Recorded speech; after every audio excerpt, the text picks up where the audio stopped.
આજે આપણે એકદમ અલગ જ નવો હલકો ફૂલકો નાસ્તો બનાવીને તૈયાર કરીશું. એના માટે 2 કપ અહીંયા મમરા લીધા છે. મમરાને આપણે મિક્સરના જારની અંદર નાખી અને ચલાવી દઈશું.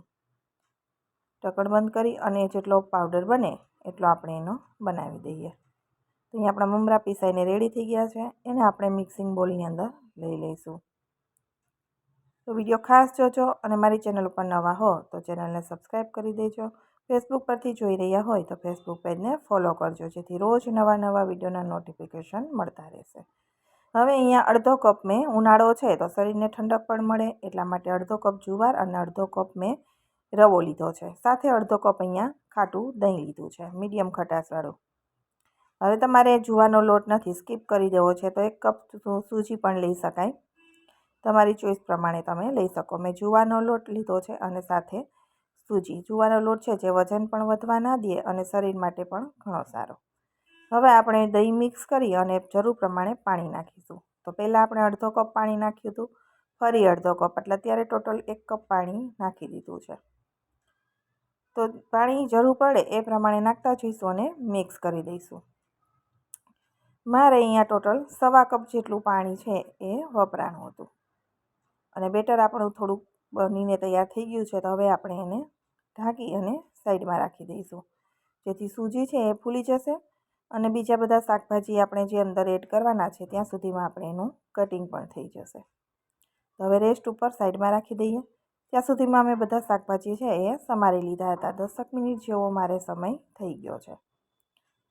તો આપણું બેટર છે એ સૂજી છે એ પણ સેટ થઈ ગયો છે. હવે આપણે એની અંદર શાકભાજી જે સમારીને રાખ્યા છે એ નાખી દઈશું. મરચાંની કટકી, શિમલા મરચું કાપીને લીધું છે, સાથે ગાજર. શાકભાજી છે એનું પ્રમાણ તમારી ચોઈસ પ્રમાણે તમે વધારે ઓછું પણ કરી શકો છો. મેં 1/4 કપ જેટલા બધા શાકભાજી ઝીણા સમારેલા છે. અને સાથે મીડિયમ સાઇઝનું 1 બટેટું છે એ છીણી ધોઈ અને લીધેલું છે, પાણી કાઢી લીધું છે. ગાજર છે, સાથે ટમેટું છે, અહીંયા છીણેલું બટેટું છે. આ જગ્યાએ તમે ડુંગળી ઝીણી સમારેલી પણ લઈ શકાય. હવે આપણે એની અંદર લીલા ધાણા નાખી દઈશું. તો શાકભાજી તમારી ચોઈસ પ્રમાણે તમે કોબી પણ નાખી શકાય, વટાણા પણ નાખી શકાય, તમને જે પસંદ છે, મકાઈ, એ બધું નાખી શકાય. એમાં પાલકની ભાજી પણ નાખી શકાય. શાકભાજી નાખી ઉપર આપણે મીઠું, શેકેલા જીરાનો પાવડર, ચપટી ગરમ મસાલો, ચીલી ફ્લેક્સ અને અડધી ચમચી જેટલું આપણે આખું જીરું નાખી દીધું છે. બધા જ મસાલાને આપણે સરસ રીતે મિક્સ કરી દેવાના છે. શાકભાજી આપણે જોઈએ એ પ્રમાણમાં નાખવાના, જેથી હેલ્ધી પણ બનશે અને ટેસ્ટ પણ વધારે સારો લાગે છે. અને બાળકોને તમે આ લંચ બોક્સમાં કે ઘરે પણ બનાવીને આપો તો એ પણ ખાય. તો શાકભાજી ખાય એટલે શાકભાજીનું પ્રમાણ થોડું વધારે રાખવાનું. આપણે સરસ મિક્સ કરી દીધું છે. હવે એની ઉપર આપણે વઘાર કરી દઈશું.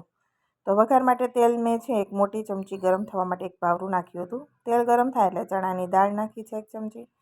અડધી ચમચી જેટલી આપણે એની અંદર રાઈ નાખી દઈશું.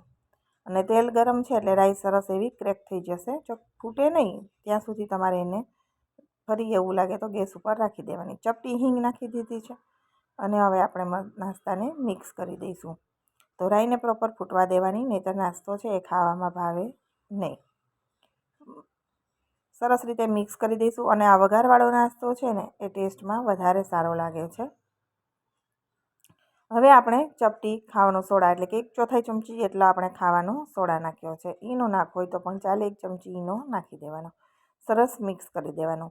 હવે આપણે જેમાં સ્ટીમ કરવાનું છે એમાં આપણે આ રીતે ગ્રીસ કરી લઈશું. હવે તમારે સ્ટીમ નથી કરવા તો તમે પુડલાની જેમ પણ બનાવીને ખાઈ શકાય, અપ્પે પેનમાં પણ બનાવી શકાય, તમારી ચોઈસ પ્રમાણે ઢોકળાની જેમ પણ બનાવી શકાય.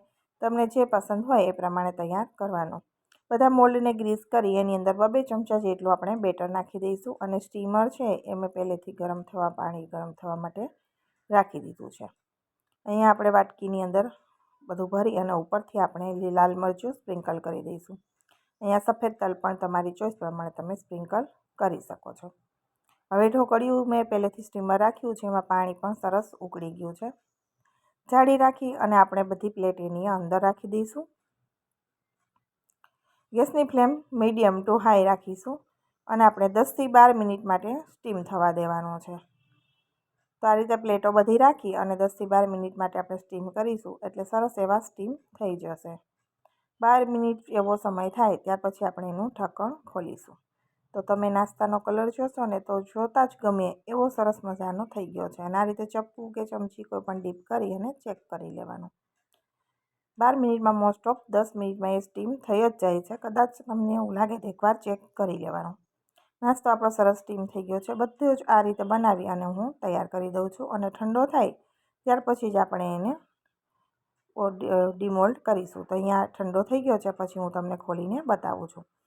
તમને મારી રેસીપી કેવી લાગી છે એ કોમેન્ટ બોક્સમાં જરૂરથી જણાવજો.